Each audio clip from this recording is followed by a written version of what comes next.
High বন্ধুগণ, welcome to Tanu MSD blog. তো দেখুন আজকের সকালটা কীরকম কাটলো। Happy new year. তো আসছিল 1 জানুয়ারি, আর এই যে গোলাপ ফুলটা দিয়ে 1 জানুয়ারিটা শুরুবাত হলো। আর এই যে সকাল সকাল আকাশটা ছিল এরকম কুয়াশাচ্ছন্ন, আর এই যে শিউলি ফুলগুলোকে দেখতে সুন্দর লাগছিল, এত সুন্দর, মনটা পুরো খুশি হয়ে গেল, প্রফুল্লিত হয়ে গেল।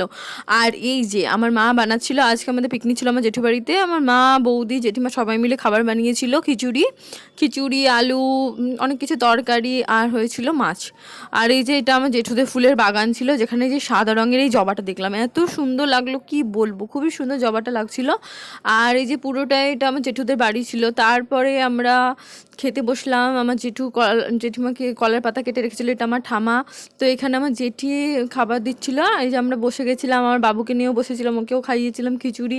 তো আমাদের সেই দিনের পিকনিকটা ভালোই কেটেছিল, কি আর বলবো, খুব সুন্দর কেটেছিল। এরকমভাবে গ্রামে এই যে আমরা কলা পাতা এরকমভাবে খাই, এত ভালো লাগে কি বলবো। এটা তো আমাদের রাজস্থানের দিকে দেখাই যায় না, কলা পাতা তো দুর্লভ, আমার ভাষায় কিন্তু দুর্লভ, কারণ ওখানে কলা পাতাটা দেখা খুবই দুর্লভ, কলা গাছ দেখাটাই দুর্লভ। তো এই যে এখানে সবাই, ওই যে আমার ভাইপো, ভাইজি, তাদের বন্ধুরা সবাই খেতে বসে গেছিলো। আর এই যে মা জেঠিমা মিলে খাবার দিচ্ছিলো, বৌদিও খেতে বসে গেছিলো। তারপরে খাওয়া দাওয়ার পরে এই যে আমরা এসে গেছিলাম জেঠিদের ঘাটের ধারে। এটা আমার জেঠিদের ঘাট, জেঠিদের পুকুর, যেখানে এখানে পাকা ঘাট বাঁধিয়ে নিয়েছে জেঠিরা। তো এই যে এটা পুরোটাই আমার জেঠিদের ঘাট ছিল। এখানে জেঠিরা বাসন টাসন ধয়, কাপড় টাপড় কাচে, স্নানও করে মাঝে মধ্যে। এখানে হাঁস চলে, দেখো কত সুন্দর সুন্দর হাঁস এখানে দেখতে পাবে। এই যে এখানে মা আর বৌদি মিলে দুজনে মিলে বাসন টাসনগুলো ধুয়ে নিচ্ছিল। আর ওই যে ওই হাঁসটা দেখো নিজে নিজে স্নান করছে, ঠোঁট দিয়ে জল তুলছে আর নিজে নিজে স্নান করছে। আর এই যে এখানে হাঁসটা খেলে বেড়াচ্ছে, খুব সুন্দর লাগছিল। তো আমি ভাবলাম যে এই ভিডিও ক্লিপটা নিয়ে নিই, তোমাদের সাথে শেয়ার করবো বলে।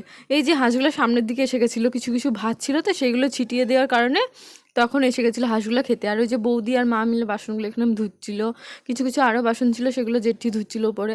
আর এই যে এইগুলো দেখো কত সুন্দর লাগছে, এত সুন্দর একটা গ্রামের পরিবেশ তোমাদের সাথে শেয়ার করতে পেরে আমি নিজেকে খুব আমার ভালো লাগছে। কারণ আমি তো এগুলো দেখতেও পাই না, এগুলো তো আমরা দেখতে পাই, কিন্তু রাজস্থানে তো দেখা যায় না। ঘাট বলতে, পুকুর বলতে ওখানে দেখাই যাবে না কিচ্ছু, এত নোংরা। যদি কোথাও নালি টালি থাকে, কোথাও যদি ছোটোখাটো পুকুর থাকে, ওটা নোংরাতে বুঝায়, কি বলবে, এত নোংরা।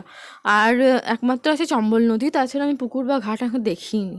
আর পার্কগুলোতে ছোটো ছোটো লেক বানিয়ে রেখেছে, ওগুলো একটু ভালো, আর পাশাপাশিগুলো একদমই খারাপ। তো এইরকম ভালো ভালো ভিডিও, গ্রামীণ কালচার, গ্রামীণ ভিডিও দেখার জন্য তাহলে এমএসডি ব্লগকে সাবস্ক্রাইব করুন, শেয়ার করুন, লাইক করুন, আর কমেন্ট করুন। ওই যে ওখানে ঘুঁটো দেওয়া আছে, দেখো এরকম দেওয়ালে এই যে গোবরের ঘুঁটোগুলো দেখাও কিন্তু আজকাল একদমই দুর্লভ হয়ে গেছে। তো এত সুন্দর সুন্দর ঘুঁটো দেওয়া, এই যে গ্রামীণ পরিবেশ। আর এই যে সূর্য অস্ত যাচ্ছে, তখন সূর্যটা দেখুন একদম পশ্চিম দিকে অস্ত যেতে চলেছে, এত সুন্দর পরিবেশ আপনারা কোথায় দেখতে পাবেন, গ্রাম ছাড়া কোথায় দেখতে পাবেন বলুন। আর এই গ্রামীণ কালচার এসব কিন্তু একমাত্র তানু এমএসডি ব্লগেই দেখতে পাবেন। তো আমাদের হয়ে গেছিলো, তারপর আমরা চলে গেছিলাম জেঠিদের ছাদে। আমার জেঠিদের কত কুল, আমরা যে ছোটোবেলা থেকে কত কুল খেয়েছি কি বলবো। আর সেখানে আমি রাজস্থানে গিয়ে সেই কুলের আর টেস্টটা পাই না, তবে আমার হাজব্যান্ড আমাকে যথারীতি পরিমাণে কুল এনে দেয়, কিন্তু ওগুলো টেস্ট আমি পাই না। আর এই যে আমার জেঠিদের কুলগুলো দেখো এত সুন্দর, যখন পাকে আর আরও মোটা হয়, কি বলবো, টেস্ট আমি বলে বোঝাতে পারছি না, এত সুন্দর টেস্ট হয়।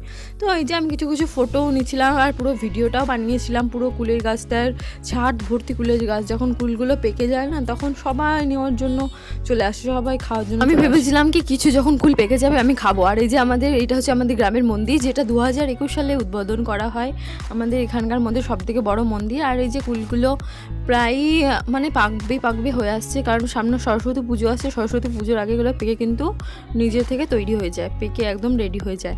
তো আমি এখন কুলগুলোকে মিস করছি, আমার গ্রামকে মিস করছি, আমার আত্মীয় স্বজন সবাইকে মিস করছি। কি করবো, এই জন্যই স্মৃতিগুলো আমার তানু এমএসডি ব্লগে শেয়ার করে রাখা। সাপোর্ট করুন, সাবস্ক্রাইব করুন, ধন্যবাদ।